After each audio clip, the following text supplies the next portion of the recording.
Hi everybody, this is Rob Redmond of Prior Studios and welcome to this tutorial. Now recently I've been doing a few shots which are kind of a cross between something mography, something medical and something a slightly more kind of filmic or kind of cinema feeling. And this shot here is based on one, so I'll just play it through for you. This is what we're going to look at today, and it's actually quite simple to put together. And we'll look at how to do it, and in future videos I'll look at some of the other shots that I've been doing, and these are all kind of similar veins, so they've got that slightly kind of medical look to them, and we're going to do it in R13 of Cinema4D, so we'll look at a few of the new tools available there, but rather than just doing a series of tutorials on the new features, I thought why not actually do something production based. So these tutorials are all going to be based on projects that I'm working on. So you'll be able to follow along in 11 or 11.5 if you've got mograph as well. And if you've got R13, if you've already made that upgrade, then you can go that step further just by using some of the new features, and we'll look at them all together. So hopefully this will have something for everybody. So let's just have a look at the scene file here. Okay, so there's a couple of things we're going to look at first. Let's make a new scene. So let's just get this going and we'll make a new scene. And before we kick off properly, I'm just going to open a Finder window, and let's move this out of the way. Let's just find, I made an HDR, which is the environment. So if I go back into here, you can see the environment here. Kind of, this is providing all the lighting. There are no lights in the scene at all, unless you take it to the last step, in which case there is one light in the scene. But I'll supply the HDR that I used for this as well, which I just painted in Photoshop. So if I just find that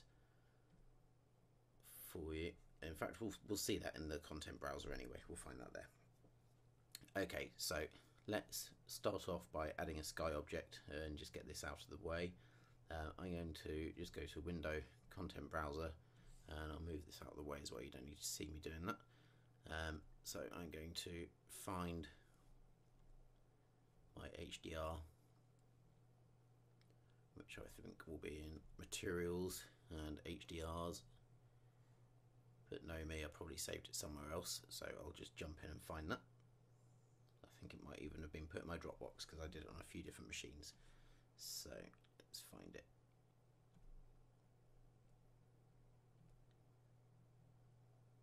Okay, so I'm going to open this up. I'm just going to open this up here in preview.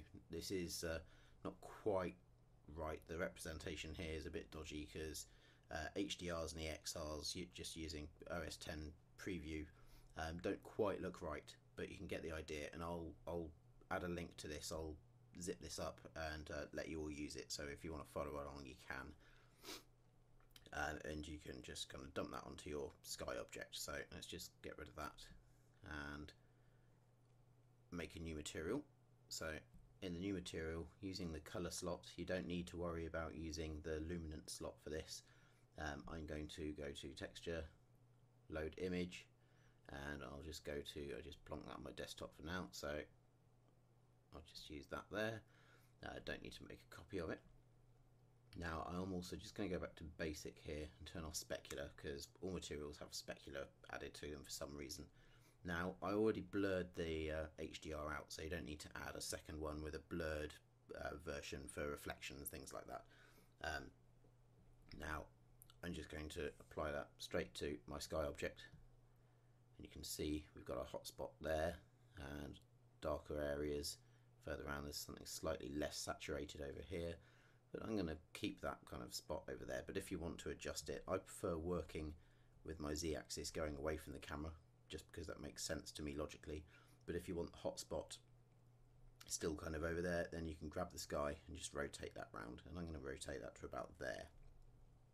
Now I do want to just change the aspect of this shot, so I'm going to go into my render settings, and I'm not going to use GI, I might use some ambient occlusion actually, and I'll reduce the ray length down to probably about 10 centimeters for here. Now I'm going to use the physical renderer, and I'm going to use a progressive sampler. I'm not going to worry about changing this to pass count or time limit for now, which lets you kind of stop the render after a given point, but I am going to change that maybe for a final render. Otherwise each frame will go on infinitely until well, you run out of time, and that's never good. For a still, that's fine, you can just stop it when you're happy, when it's cleaned up enough, but for an animation you're going to want to probably use time limit rather than pass count. We'll talk about how we can do that later on. Now I'm going to turn on motion blur, and I'm going to keep motion subdivisions to 4. I'm quite happy with that. That seems to work quite well for this shot. Now blurriness subdivisions, I'm just going to crank up. Actually, no, I'll just leave them at 2 as well. We can play with that later if we need to. What I am going to do is turn on indirect illumination, which is the physical version of GI. So I'm going to leave the diffuse depth at 1, so that's kind of 1 bounce, and sampling subdivisions at 4. We could probably knock that down to 3, just save us a bit of rendering time, but we'll adjust the render just a bit later. Well, I'm going to turn anti-aliasing to Mitchell, which is one of the new versions of the filters that you've got. I quite like Sync as well, but for this we'll look at Mitchell because it's new and we can just see how that's working for us. Okay, so let's go back to our main view and work out what we're going to do. So let's bring the movie back, and if we have a look at what we've got this kind of cell here, and this is our kind of evil cell. You can see that it gets spikier, and this spike, it's got a kind of a pulse to it. You can see those spikes coming in and out of the surface. So we need to adjust those. We need to set up that object there. We also need to set up all these little objects around it, and these are kind of the antibody cells. Now, medically looking, they're not right at all. They're not kind of accurate, but that's because the project this was for wasn't about kind of accuracy of the visuals. This was to kind of get a point across. So it was more about kind of just explaining a process but making it look slightly prettier. And you can see there's a couple of areas as well where the these kind of antibody cells kind of light up a little bit, and then when we get to the end you can see just here is actually a very regular grid. Now it's not particularly contrasty here, so you might not be able to make it out quite in the video, but there's a regular grid of kind of slightly greeny blue tealy squares that just flash and appear there, and you can see them, and then they fade away. So we'll look at that texture as well, or that material, and we'll also look at a bit of SSS because this has got some subsurface scattering on it, and then we'll just look at some of the other ambient effects going on. So first of all, we need to decide how we're going to make our cells. Now I chose to add a sphere to the scene. In fact, I didn't. I used a platonic. And a platonic is quite good because it solves a few of the problems for us that we might want to solve, and it does them pretty easily. Now, I'm quite happy with that amount of sides, and an icosahedron is fine by me. There's a few different options you can use, and you can go in here and you can see the different effects they have, but the icosa version is just right, and I'm going to keep that 100 centimeters. That's fine for me. So I'm going to rename this to let's just call this evil. This can be our evil one. This is our bad cell, and I'm going to duplicate that, and this can be our good one, or our antibodies, but I'm just going to call it good for now. Okay, so what we're going to do is just hide that one for now, and we'll work on the evil one, which is going to have the kind of pulsing material applied to it. So I'm going to make a new material by double clicking in the material manager, and I'm just going to open that up, and in the color slot I'm going to make this very dark with just a hint of blue. So something about there. I'm also going to change the illumination method from blend to Phong, because Phong has a kind of a sharper highlight to it, and I'm going to increase the height of the specular but reduce the width just a bit, so we've got that nice kind of point there. And I'm going to turn on reflection. I'm going to reduce the amount or the brightness right down, and I'm going to add some Fresnel. Now in the Fresnel shader, normally you'd kind of open it up and you'd change the gradient here, but in R13 we've got a physical version. So if we check the physical checkbox there, there's a load of presets. Now you can find information on what the IOR would be, and that stands for instance of reflection even. and there are a few already set out here, but you can find information on any material. So for this I'm going to use milk, and you can see how this has changed the kind of fall off of our reflections. Now I'm also going to add a little bit of bump, and I'm going to choose noise. I'm going to open up my noise, and I'm going to choose this one here, which is called stipple or something like that. I'm going to reduce the size down, the global scale down to 10, because this is just going to be a fine surface bump, and I'm going to also reduce the strength of that down to 4%, and I'll give it a couple of percent of blur there as well, just to kind of help smooth that out slightly. While I'm looking at this, I might actually just increase this up to 20, like so. That's fine. Now I'm going to go to displacement, and I'm going to turn on a noise for that. So I'm going to go into texture, and I'm going to add a noise. I'm going to go into my noise, and I'm going to choose this VL noise. Now I'm going to increase the texture here, this global scale, up to probably around 170-ish, thereabouts. We'll adjust it on the fly as we go. All the other settings I'm going to leave as are. I'm quite happy with those, but adjust them to suit. And you can see this is kind of now a height map. So the whiter the area, the further from the surface it's going to be, and the darker areas are going to be closer to the surface. So that's kind of representative there, but it's a little hard to tell. I'm going to turn on subpolygon displacement, and the reason for that is because this is the size of a polygon at the moment, and we're going to want to displace finer detail than is currently being showed there. So let's turn on subpolygon displacement, and 4 is probably about right. And because this has got some harsher edges on it, I'm also going to turn on round geometry, just so we don't get any weird kind of aberrations on these lines. We might get some weird anomalies, so I'm happy with that. Now let's just call this, I may as well call this evil as well. So that one is evil, and I'm going to, with evil selected, just right click on the evil and choose apply, or you can just drag it on, whichever is easiest for you, whichever working method you prefer. Okay, so now I've got this here. I just want to check, without doing a full-blown render, I just want to check how this is going to look. So let's turn on our interactive render region. We don't need it quite so big there, although we could just zoom in to one side so we can see how it's looking. I'll increase the quality here as well, just a touch. Okay, so let's add some subdivisions, because we're still getting some kind of blockiness here.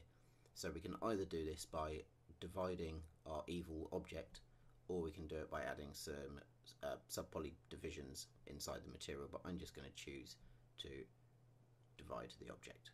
You can see this is just starting to smooth out, and I think I'll add one more. Actually, that didn't make much difference, so 3 is looking about right, although you can see that there are some kind of flattened edges here, and maybe that's not such a good idea. Let's turn this down to 2, and we'll go into the material, and we'll just add 1 there as well, and see how this is looking. Okay, so height wise, let's try 10. We'll double it and just see how that affects our render here. Okay, so that's looking alright. Let's move our material editor. I'm just going to move this out of the way just for a second, just to kind of keep my view clear and see what we're getting here.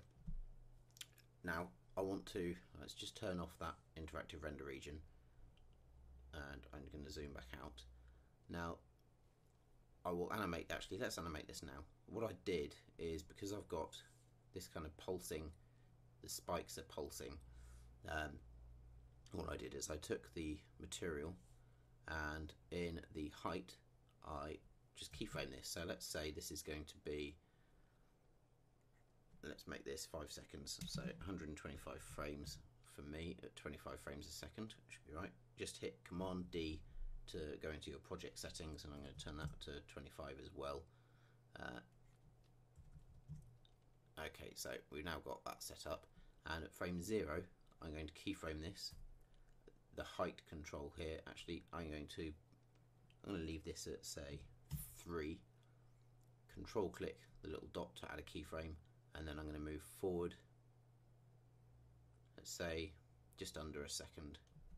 So this will be quite a slow pulse, and I'm going to take this up to 20.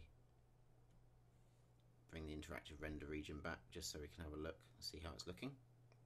That's fine. I might adjust the scale slightly afterwards, but I'm going to add a keyframe there. And then instead of just going through the whole animation and adding keyframes, I'm just going to go into my timeline.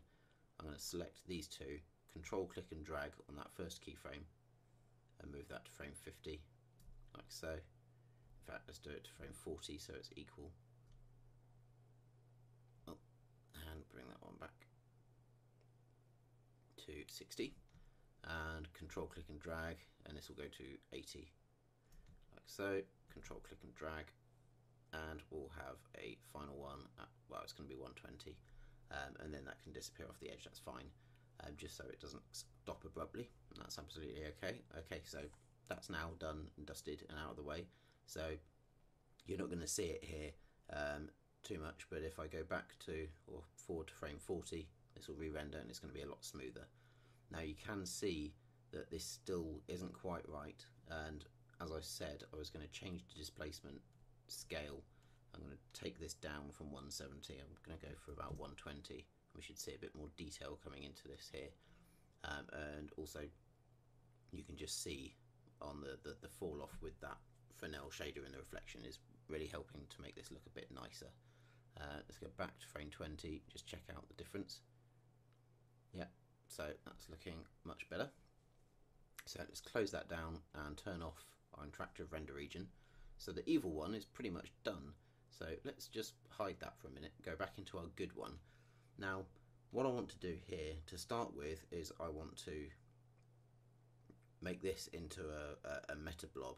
Now, what happens with the meta blob is when you add the object, which I'll do now, or the meta ball here, I'm going to drop my good one into it, and you'll see what happens is that all of the vertices from this object have now separated, and that's one of the reasons that using the metaball for this is quite good, because you can control how dense the mesh is with just a simple hole value alteration. So we can shrink this down.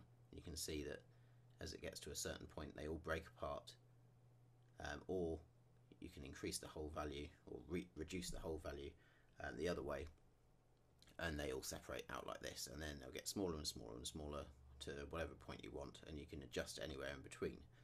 Now the renderer subdivision is set to 5, but the editor is set to 40, which means we're not seeing the full amount of detail. Now if I just switch this to 5, this is the rendered mesh, and we can now see the difference that the hole makes. You can see that this is now much smoother and much more attractive, and if I grab my movie, much more like what we've got here. So you can see that rather than having lots of different objects all colliding and then trying to form something different, this is just one object with the vertices in the metaball object that are giving us this effect. So I can change the hole value over time. So I'm going to say at frame 80 I'm going to have a hole value of 131, so control click in there, and then I'm going to move forward to say frame 100, and I'll reduce this down to just before it gets too smooth. I want to keep some of that individual lumpiness to it because it makes the shape more interesting. So 35 is about right, and click in there, control click to add a keyframe. Now just for speeding up the viewport, I'm going to raise the editor subdivision up to, let's say 20, just for round sake, and we can still see what's happening there. That's absolutely fine. Okay, so we've got that going on, but what we also have, if we go back to our movie here, is that they kind of disappear off away from each other at the start, and then they move very swiftly in to join each other on the surface of that object. And the way to do this is also very easy. I'm going to take the good object, not the metaball itself, but the actual the platonic underneath. I'm going to take that, and at the point just before they meet. So I'm going to do this at about frame 70. I'm going to keyframe the size, and now I need to turn on point level animation here because I want to change just the size. We can also do the rotation as well because I added some rotation. So I'm going to add a keyframe for those two there, and then I'm going to go forward. Actually, let's go back right to the beginning, and I'm going to rotate that round just arbitrarily. There's no kind of, I'm just judging that by eye. And I'm also going to go into my scale tool, and I'm going to scale that right up. Let's do that quite big, and add another keyframe. So that should have recorded the scale because we've got the point level animation turned on. We should find this rotates round and shrinks down to the right size. Now it didn't shrink down, and the reason for that is because this is still uneditable. It's still a primitive, so I just need to hit C to make that an editable object. So I'm going to have to go back to frame 70, and I'm going to make let's just check the size of it, so 200. I'm just going to type in 200, 200, 200, hit apply, and then keyframe, and that should now have worked. And it hasn't, so what am I doing wrong? We've got scale there. Right, we'll just do this the old-fashioned way then. We'll go into basic coordinates here, and we'll keyframe the size. That's already keyframed. Let's go back to our frame 0, and let's try 10 by 10 by 10. That's fine. Control click, control click, control click,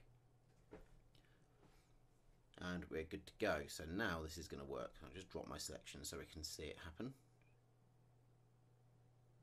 Okay, so everything's all coming together there, and then we should see them enlarge and all hugged together. All good. Now I might take this metaball object and I might just adjust the whole value just a little. So I'm just looking for where the keyframe marker is there, where it turns red. That's where the keyframe is, or you've got the blue marker here. So I'm actually going to just increase that or decrease that down to say about 27, and I'll overwrite that keyframe. Okay, so now if I just back out just a touch, I can go back to the beginning, press play, and there we go. Right, so this is looking pretty good, and there's not that much more to do. All I'm going to do is I'm going to make a new material, and I'm going to make this kind of a pinky colour. This is our good antibody. I'm going to change this to an Oronaya, which is a slightly softer look, less hard than the Blinn. You can change the roughness, which will kind of, diffuse is the wrong word, but it will help kind of soften out any of the harshness here. So if I reduce this right down to something low, it's got a slightly more polished surface to it. So I'm going to go for something around 36. That's fine by me. Bump, I'll just add a simple noise, but I'm going to reduce that right down to about 4%, and the default's fine. This is really just for a tiny bit of surface texture, and I'm going to go into my displacement channel, and I'm going to add a noise there, and open up the noise, and I'm going to choose, I believe I think I used the stupil for that one as well. Let's try that, see what happens. Okay, so I'm going to increase the scale up to about 120 odd, thereabouts. I'm going to head back in, and I'm going to just blur this about 5%, and I'm going to change the scale down, or up to start with, to 10 centimeters, and I will turn on some subpoly displacement there. And what I need to do is I need to apply this to my good here, so it's going to apply that. Oh, that should be on the metaball, like so, and you can see this is now turned pink. And if I bring back my interactive render region, we can see that the scale needs to be increased quite substantially for this object. So let's go back into the noise and increase this up until we see something that we're quite happy with. Now, although this does look reasonably kind of organic and everything, I'm not quite sure it's the right look for us. So I'm going to choose the VL noise for this one as well, which might need the scale bringing back down again. That looks a bit better. Okay, so I am going to introduce some reflection here as well, not very much, just to kind of help this a touch. And I'm going to add a Fresnel here as well, and I will use physical, but for this one I'm going to use ethanol, which has a very different look. It's got a very sharp fall off. In fact, that might be a bit too sharp. Let's go for, let's have a look. I haven't used the whiskey one yet. Let's have a look, see what that's like. That's not too bad. Okay, so I'm going to leave this one as is for now. I'm reasonably happy with that. I'm going to bring back the evil just so I can see the difference. Don't need my interactive render region anymore. Get rid of that. And now if I go back to the start, we should see the evil one is still inside there. And you can see this closes down to just a touch bigger than that one there. And what we're trying to do is make this cage now, which closes around the cell. And to do this is actually really, really simple. You've probably already worked it out. You probably worked it out just looking at this example movie. But all we're going to do is we're going to take a circle spline, a sweep NURBS, and a mograph tracer. So add those three to your scene. I'm going to put the circle under the sweep NURBS and the tracer underneath the circle there, but as a child of the sweep NURBS still. Now in the tracer object, don't want that sweep NURBS in there. I want the good platonic to be in there. So it's going to trace the points of that good platonic. And I'm not going to turn on this sweep NURBS just yet, because I want to show you what this is doing. So at the moment, this is tracing all the points of that platonic as they move in, which is basically because the platonic is scaling itself down, so they're following the course of those points as they scale, and rotate slightly as well. Now, this isn't quite what we want to do. We don't want to trace the path of those points. We want to trace, or we want to connect all the objects or all the elements. And all the elements is fine for this. So let's go back to the beginning, and now we should find that we've got this nice little cage built for us without us having to do anything other than just kind of 3 or 4 clicks. I'm going to choose to close the spline as well, just because I think that looks just a little bit nicer. All the points are connected. Okay, so that's looking nice. We can turn on the sweep NURBS, and you can see that this circle is just far too big. So let's turn this down to, say, 2 centimeters. That might even still be a touch too big. Go for 1.5. I like that. And I'm going to make a material for this, and I'm going to make it a slightly blue luminant material, like so. I'm going to reduce that luminance down, and I'm going to give it a kind of probably a fleshy colour underneath, like so. I'll probably turn this to a Phong as well and increase the specular height and width just a bit, give it a bit of shine. And I'm going to use a specular colour. Now, because there's some luminance here, this kind of fleshy colour underneath won't show up too much. So to reinforce that, I can introduce a colour to the specular, and I'm going to use just that kind of warm, creamy look there. So that will kind of tint our specular highlights. I'm not going to worry about reflection or anything for this. It's not big enough in the scene to worry about. So I'm just going to select the sweep NURBS, right click, apply, and now that's applied on there. So what's left to do? Now we can set up our cameras in a minute. Now I'm going to take this whole thing, so my sweep NURBS, let's move the sky to the bottom. In fact, let's just hide that, get it out of our way, add to a new layer. I'll go to my layers, and I'll just call this scene, like so, and just hide it from the manager so it's out of the way, it doesn't get in the way like that.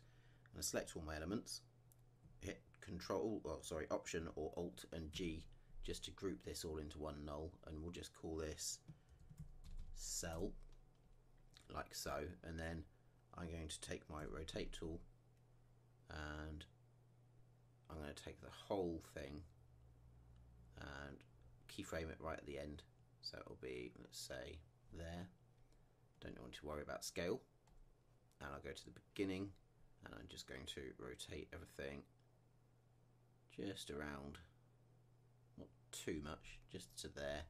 And now when I scrub through, we'll see that the whole thing's just got that little bit of movement, and with the movement inside the null that we already allocated to our metaball, we get some nice variation in there as well. So you can see there's a bit of a swerve as the cage closes on this cell and the antibodies get to work. So that's looking pretty neat. Now there's one thing, well, there's a couple of things that I'm going to talk about next, but there's one thing is there's a that subtle material on the top. I'll just talk about how I did that. And basically he wanted, the client that I did this for wanted to show some kind of human interaction or human intervention in cells. So this kind of material here is supposed to be some kind of representation of a man-made aspect to the antibodies here. And all I did is I made a new material, and in the color channel I just took a noise and I used this noise here, which is cell noise, and I changed the colors to a blue, quite a strong blue, and a tealy greeny color, let's say about there, like so. And I'm just going to increase the contrast between the two just a little, and I'm going to go, I'll leave the scale as it is for now just so we can make sure it's all right. And I'm just going to copy that channel and I'm going to paste it into the luminance paste channel. I'm going to decrease the main color and I'll decrease the luminance of this as well so it's not quite so bright. Just turn that on and you can see now that's there. I'm going to turn off the specular, and in alpha I'm going to add a Fresnel. So this will now have a fall off, but I'm going to have this falling off the other way around. So I'm just going to swap this round so it goes the other way. Oops, cancel that. So my alpha now fades off, but I'm going to have it so it fades a bit more sharply, like that. So facing the camera, we're going to have this overlaid on top. Now, to decrease the amount of this we're seeing, because this will be a little too strong, I'm just going to choose something not quite so bright. So this is now a bit more faded. So this is going to be our cell, let's call this cell overlay, which is fine. And I'm going to dump that on top of my metaball. So I'll just select the metaball, right click, apply. You can see this is now not mapping properly, but this is projecting spherically. Let's just see what the UV mapping would look like. Probably not great actually. Let's just leave it, we'll leave this as spherical for now actually. I think that would be fine. Let's open up the interactive renderer though, so we can just see how this is working. Now I think the scale probably needs to come down from that noise. So let's go into our luminance and go to our noise channel, and I'm going to reduce this down to 60. I'll do the same in the color, 60. That should be fine. Okay, so I'm also going to go into the alpha because this is still too strong. I might even turn off the luminance. That's a bit better. I'm going to open the Fresnel and I'm going to just reduce that alpha a bit more again, because that's looking just a bit too strong. So here I'm just kind of working by eye really to see as it just pops through. So that's looking quite good. I'm still not convinced by the luminance though. So that's how I added that, and all I did is if you take that alpha and just play with the strength, you can animate the strength in and out. So for this, I'm not too keen on this particular effect. I like this, looks really nice and natural and looks quite cool and dark. That, I think that texture just doesn't quite work for me, but I prefer things a bit more dark and messy like that anyway. But I digress. Let's get rid of it. We don't need it and I don't like it, so I think that's fine. We can just bin this. Let's delete that tag and remove unused materials, get rid of that one, and we can now start looking a bit more closely to our scene here. So we've got this going on, we've got our bright hot spot, and we've got our cell here, which is looking possibly just a bit too pink. So let's look into our render settings. We've got some ambient occlusion. I am just going to raise that back just a bit to there. Anti-aliasing is on Mitchell, that's fine. In our physical, we've got depth of field, we've got motion blur. Our progressive samples are kind of left pretty much at default for now. So it's time to start actually setting up the camera. So in my final render for this, let's get rid of that. I also need to set up the aspect ratio as well. Sorry, jumping backwards and forwards on you a bit here. Let's go to output. In fact, I can just use that preset which is already done. So we've now got our boundaries here, which is looking a bit neater. I'm going to just do a quick viewport render here, and I just use render region just to show how that's actually going to look, because the preview renderer or the interactive preview does tend to look just a bit brighter and not quite as representative. So you can see this is looking darker and nicer already. Some really nice kind of reflections here. The Fresnel reflections are looking pretty good, although I did change the type, and I'm thinking just a little bit more might work quite well. So let's bring some reflection back in this Fresnel. Let's go to something a bit different. Let's go to 1.2. In fact, 1.8 will give us even more. So I'm just using a custom here, and I'm just judging by eye. So the higher the number, the further towards the camera the effect will be. So I'm just reducing this down, and we should start to see this just fall off a bit now. So I'll do another quick render region just to see how that's looking. We should find that's looking pretty nice now. I like this. There's some nice bright highlights popping off here. Although just a touch more reflection on the front might look just a bit better. So let's just nip in here and put 17 on there. Again, I'm just winging this by eye. In a second we'll move on, but I just want to make sure this is looking particularly kind of globular and looks like innards of some kind. Okay, so that's looking good. Now the reason I did this in a cell here in a null is for a couple of reasons. Firstly, I'm going to add a camera, and this is going to be a physical camera, and I'm going to use a shallow depth of field. Now let's just try F1 to see how this looks, and what I'm going to need to do is go into my top view and just bring back the focal plane to this object. Now this is fine if this object stays at this distance away from the camera, but if it moves away or towards the camera, then the focal plane will stay in the same place, unless you come down here to object and focus object, and if we drop that null in there, this camera will always stay focused on this object, which means that you can move it around and it will never be out of focus.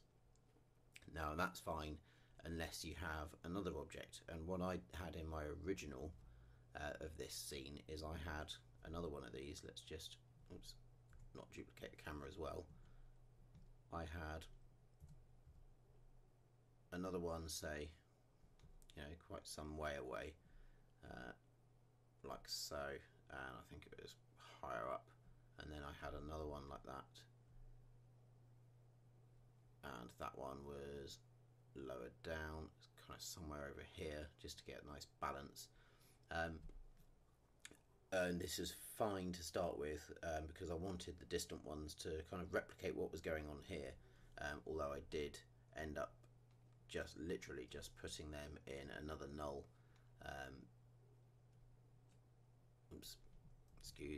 into another null, so I could then add some more rotation. Just that this was just a quick way of reusing the same animation. So swap that one round, add another null and drop cell 2 into it. So you can see now I've got 3 cells, and 2 of which are based on this one. So this one is based on that one as well, but because I've got it inside another null, I can just add just a little bit of rotation there. Don't need to keyframe it, it's just to make them look different, which is fine. So I've now got this, and basically because these are all contained in a null, what I can do is I can come to, let's just zoom out here, that's Alt, middle mouse and right mouse just to sort my view out. What I can do is I can take my original cell here, which I animated, take cell 1, and I can either shorten the animation or lengthen it or offset it slightly. Do the same for cell 2, I might have that one happen just a bit earlier. Move that out of the way, and if I go back to the beginning of my scene, these are now at different stages of the same animation. So you can see the one over here to the bottom right is already on the move, and then the middle one, the main one, our main center of focus, is happening now, and now you can just see the last one starting to follow on as well, which will catch up just a bit quicker because we sped up the animation just by dragging in the extents of the keyframes. So if you have this, and this one over here to the bottom right is animating first, we might actually want to be focused on this one beforehand. But if we look in our camera, in our object settings here, we've got this cell, so we can't change the focus to look at this one until, you know, a couple of seconds into the animation. So what we can do is add a null, and let's just call, and this could be anything, it doesn't have to be a null, but for this purposes makes sense. So let's just call this the focus. If I go back to my camera, and I'm going to drop that focus into there, go into my top view, and I can take this focusing object, and at the beginning of the animation I can have it over there, and you can see that the camera focusing plane is following it, and at this distance it's actually probably going to focus on both of those two distant ones, but that's fine, this one isn't going to be doing much to start with. So we can take the position only, that's all we need, of the focus object, add a keyframe, come forward to, let's say, about here, and then drag it back to our main focus object here. Let's just see that's lining up okay. Yeah, so I can keyframe that, and now we'll have, you can just see where the focuser is. Just use this as a reference, the axis as a reference there. So the focus pulls back to this one, and here we go. Now what I want to do next is just make sure that the focusing is right. Now in R12 we've got all these really cool physical features, but they're worth, and it's worth anyway, and I do bang on about this quite a lot, but I talk about working to scale. Now I'm obviously not working to scale here because, you know, this cell is 200 centimeters across, and that's just purely for working in the scene more easily. If I made this, you know, micrometers rather than millimeters even, this would cause some problems. Even though we can go down to the tiniest scales in R13, it's easier to work like this, but it does have an effect on your cameras and things like that. So let's go back to our physical tab. We're at F1 at the moment, and our focusing plane is on our main object here. So I'm just going to do render region. I'll actually do just the whole of that frame. We'll just let that go and see where the focus appears.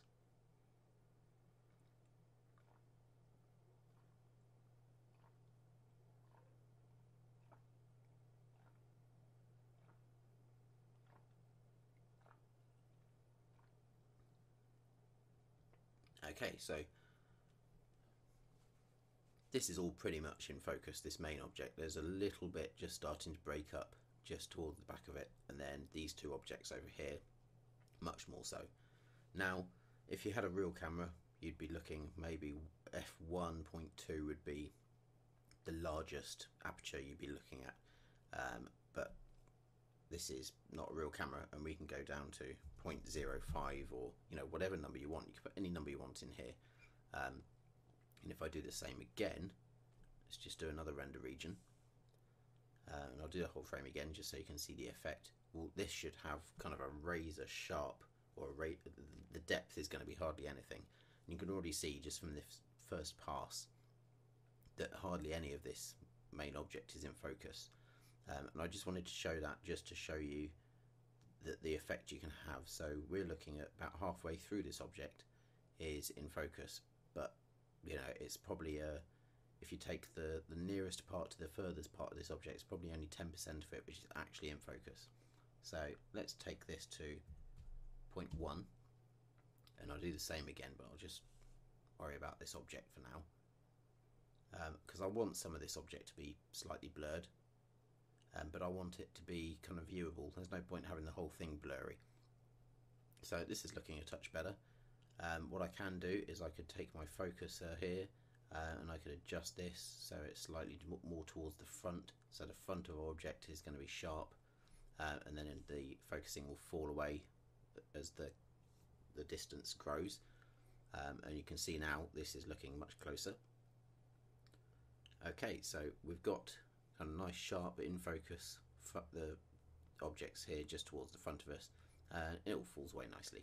Okay, so that's looking pretty good.